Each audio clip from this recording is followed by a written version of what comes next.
Maka para sahabat terdiam. Lalu Nabi SAW mengatakan, aku, Abu Bakar sama Umar percaya itu. Ada penyebutan tentang kedudukan dua sahabat ini, mulia sekali. Jadi apapun yang orang mau cerita, kalau itu Allah dan Rasulnya benarkan pasti benar, walaupun manusia nggak masuk akal atau tidak menerimanya. Tapi subhanallah, waktu pertama muncul pemahaman Syiah, itu sudah dicaci maki. Yang dicaci maki Abu Bakar sama Umar. Dicaci maki, dilaknat, dikafirkan, dan sampai hari ini masih berlaku. Pada saat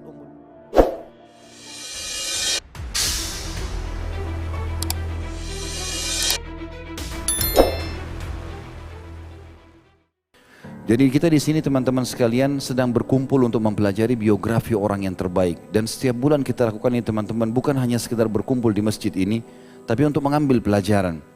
Kita hanya ditugaskan oleh Allah, selalu saya bahasakan ini, hanya sampai ajal datang. Sabar dalam melalui kehidupan ini, sebentar saja. Suka dukanya semuanya kita lalui. Sebagaimana kita mendapatkan nikmat dari makanan yang enak, minuman yang enak, pakaian yang nyaman, mungkin kita mendapatkan pergaulan atau pasangan hidup juga yang baik, mungkin Allah berikan kita amanah beberapa orang keturunan, kita ada saatnya bersenyum, tertawa, gembira, tapi ingat, memang fenomena kehidupan akan ada lawannya.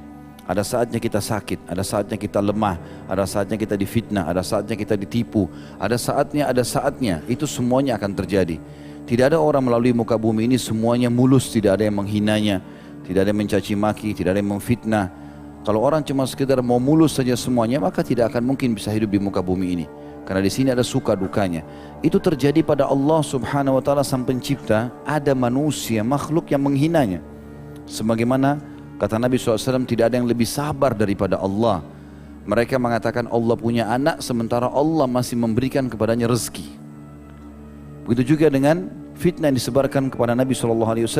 Siapa yang mengalahkan sholat malamnya Nabi, puasanya, sedekahnya, orang yang terbaik, bahkan pemimpin anak Adam, masih difitnah, masih digibah.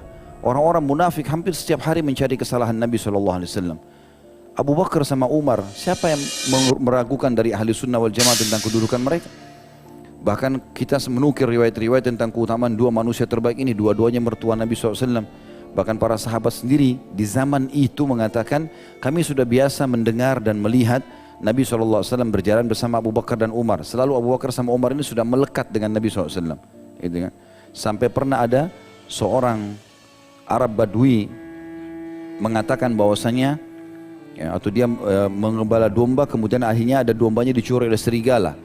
Kemudian dia kejar, lalu dia berhasil melepas dombanya dari serigala itu. Lalu serigala itu mengatakan pada dia dengan bahasa manusia, kenapa kau mengambil rezeki yang sudah Allah tentukan kepadaku? Maka si Badui itu mengatakan, luar biasa, kok bisa ada hewan berbicara bahasa manusia? Kebetulan dia belum masuk Islam waktu itu. Maka kata serigala tersebut, kenapa kau heran? Yang lebih mengherankan sebenarnya adalah kenapa di Madinah ada seseorang utusan Allah yang semua juga tahu dia utusan Allah, makhluk Allah yang lain dari hewan-hewan, tumbuh-tumbuhan, semua tahu kalau dia utusan Allah, tapi masih ada orang yang mendustakannya. Maka pergilah orang ini langsung ke Madinah dan mencari Nabi SAW, lalu dia menanyakan, menceritakan masalah itu, kemudian dia pun syahadat. Lalu Nabi SAW balik kepada para sahabat, adakah yang percaya cerita ini? Maksudnya serigala bisa bicara? Maka para sahabat terdiam. Lalu Nabi SAW mengatakan, aku, Abu Bakar sama Umar percaya itu.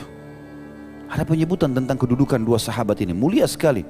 Jadi apapun yang orang mau cerita, kalau itu Allah dan Rasulnya benarkan pasti benar, walaupun manusia nggak masuk akal atau tidak menerimanya. Tapi subhanallah, waktu pertama muncul pemahaman Syiah, itu sudah dicaci maki. Yang dicaci maki Abu Bakar sama Umar. Dicaci maki, dilaknat, dikafirkan, dan sampai hari ini masih berlaku.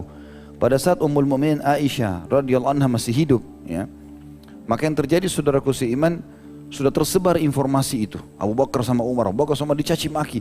Di zaman Nabi SAW hidup tidak pernah ada yang bicara masalah ini. Maka ada orang bertanya kepada Ummul Mukminin Aisyah radhiyallahu anha, bagaimana pendapat Anda tentang ini? Kata beliau, saya tidak melihat kecuali Allah ingin menambahkan pahala ekstra buat Abu Bakar sama Umar. Artinya figur orang seperti ini saja, ahli surga, masih difitnah, masih digibah, masih dibenci. Tapi tentu yang membenci mereka adalah orang-orang yang tidak selevel sama mereka. Otomatis. Kalau orang beriman sama orang beriman pasti akan saling menghormati. Tapi kalau ada orang beriman dibenci oleh orang lain, ini tanda tanya orang yang membencinya. Gitu kan? Karena di sini yang membenci Nabi SAW adalah orang munafikin yang membenci Abu Bakar sama Umar adalah orang-orang yang tidak mungkin selevel dengan iman-iman para sahabat Nabi ini. Yang saya ingin titik beratkan teman-teman sekalian, berbahagialah menjadi seorang mukmin. Karena suka duka kehidupan ini kita lalui atau pasti kita lalui sebagaimana dilalui oleh orang-orang yang lebih baik daripada kita, dari para sahabat.